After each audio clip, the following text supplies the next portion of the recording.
Hi everybody, welcome to this video in our core connection challenge, which is all about glute bridges. I absolutely love glute bridges. Not only are they great for your core muscles, but also, as the name suggests, really good for working those big muscles in your bottom, your glutes, as well as postural muscles in your back, as well as your pelvic floor.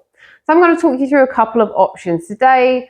First, I'm going to show you some tips and some cues how to make the most out of your glute bridges, how to make sure you're feeling them in the right places, how to really feel like you're connecting with your core muscles whilst you're doing your bridges at home. They are a really excellent exercise for postnatal recovery. And then I'm going to show you a variation that's a little bit trickier that you can do as well, that's going to target those lower tummy muscles a little bit more. So let's get started. Again, coming to that comfortable position, lying on the floor, you're going to have your heels, I always say about a palm's width, hand's width distance away from your bum, just as a kind of measurement. You don't want to have your feet too far away. Equally, they don't want to be so far into your bum that your knees are at a really sharp angle.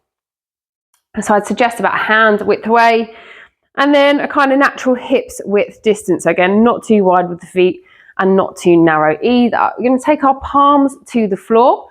You don't need to see my back for this. We're going to take a nice deep breath in. So remember thinking about pushing the ribs all the way around. So we're getting that 360 breath. As you exhale, we're going to pull belly button down towards the mat. This time we're going to slightly tuck the tailbone under. Breathing out, push down into the feet, and you're going to start to lift your hips up. Inhale, we're going to slowly curl the spine all the way down, slowly towards the floor. And then let your spine, again, come back to that neutral position. So having that slight natural arch in the lower back. We'll work through a few more repetitions together. Deep breath in. As you exhale, you're going to squeeze the air out, squeezing your bottom, lifting your legs, your bum up towards the sky. I'm going to hold it here for a moment while I talk you through, but you can carry on going through those repetitions with your breath. So up in this position, you should feel that squeezing, that tightening in through the tummy muscles. A good way to kind of visualize this and also get the work through your pelvic floor is to think about your hip bones pulling in towards the center. Obviously they can't move, but I want you to visualize you're trying to squeeze, pull your hips in towards the center. I'm going to come down for a second before we come up again. Inhale, exhale. Driving those hips up.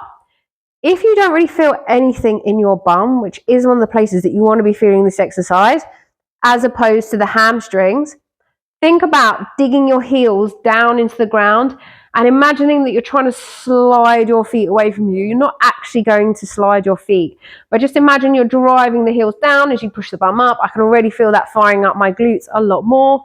And then slowly, deep breath in, releasing down. Let's do two more like that. Trying that technique of pushing, or that little form cue of pushing the heels down. I can really feel my glutes engaging. Imagine pulling your hips in towards the center. So you're trying with your abs to pull your hips in. And then when you come back down to the mat, completely relaxing. It's just as important to relax all of your muscles, to relax your pelvic floor, to relax your glutes. So we don't get that tension in the muscles all the time, because that's going to also lead to dysfunction of the muscles. If they're always like tensed and ready to go, you really do want to also have that relaxing, that proper relax of the muscles as well as that contraction of the muscles. So I'll give that a go at home, nice and slowly. Really see if you can feel the difference in the muscles from those couple of cues that I said. If they're feeling really good, 8 to 15 reps, 2 to 4 sets. Then you might want to progress to some marches, and these are the ones that are going to target your lower tummy muscles a little bit more. So this time we're going to come up into that nice bridge, tucking the tailbone under, lifting the hips, curling the spine off the ground, vertebrae by vertebrae.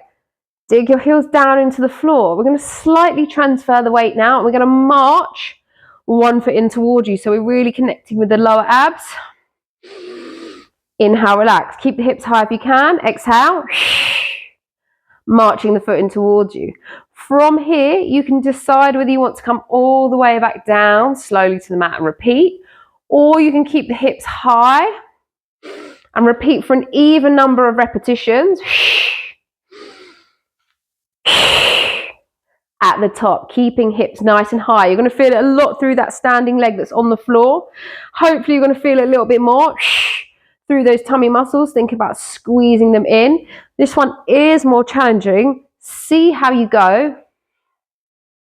with that first set of bridges, and then you can decide whether you want to progress onto those marches. But they're a really nice exercise, like I said, for targeting those lower tummy, keeping your bum muscles nice and strong and healthy, the postural muscles in your back, and of course that core connection, which is what this challenge is all about.